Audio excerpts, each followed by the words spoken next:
这个微博之夜真的要给我笑晕了。前有大麦 CEO 颁奖合照不慎摔倒，后有内场艺人前走不落座，粉丝狂喊退票。首先是红毯环节，古驰刚打出来一个对 A，YSL 就马上出来一个炸弹，给各家粉丝直接炸懵逼了。要不下次我们还商量好一下再出来呢。不过还好6个帅哥都很帅，没有乱七八糟的丑货。来沉浸式感受一下内娱帅哥的走秀现场。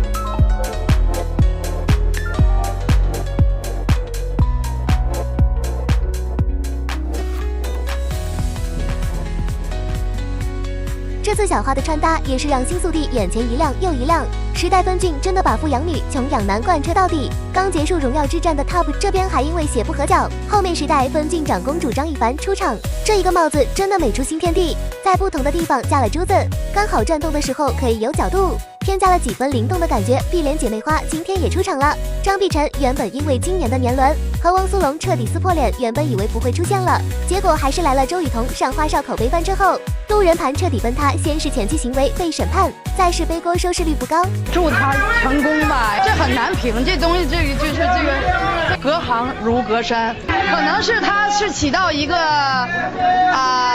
在造型上起到一个作用。来到内场第一次来的棍哥进入内场后找不到座位，就是没人来引导，再是因为每年熟悉的大眼爱搞事环节，各家粉丝辛辛苦苦给微博打了大半个月的黑工，好不容易投了几十张票出来，然后线下的粉丝也是各拼手速，结果一场乌龙事件，让2、3排的艺人直接离席，现场粉丝齐喊退票维权。谢谢微博之夜，很开心可以跟大佬一起。原因是在下午的路透中，原本2排中间应该是肖战、辛芷蕾、杨幂一起坐中间的3人沙发，但是在明星入座的时候，肖战的名牌突然被移到旁边，和另外4位艺人挤在一起，明显不合理的座位安排。而杨幂工作室也是直接硬刚，喊话微博之夜主办方给一个合理的说法解释。后面微博之夜在官方账号回应是由于工作人员失误，把原本确定好的名牌贴错位置了，但是网友明显对这一说法不满意，质疑是不是有人抢 C， 而微博之夜这一说法明显站不住脚，因为辛芷蕾本身就是1号位，没必要把3号位的肖战挪走，而杨幂作为内娱久居的顶流85花更是2号位，今年也凭跻身万物台网双爆，没有道理挪隔了一个位置的肖战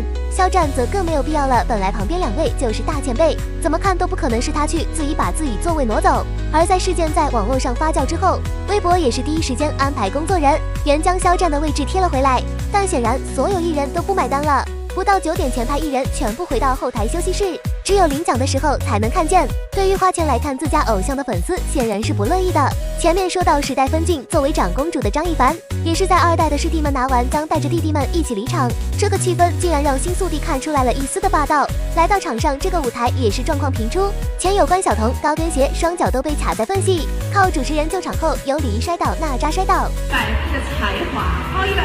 你都很有才华，还有100分的幽默，很幽默呀，大家都。最重要的是，我会吗？还得有疑问。大麦 CEO 更是直接甩了个大的，一个滑步直接摔在了我们汪苏泷面前。只能说今天这场微博之夜，难怪连回放都没有了，都乱成一锅粥了，趁乱就喝了吧。微博这个抓马活动是真的在抓马啊！祝大家2026一切顺利，新年快乐！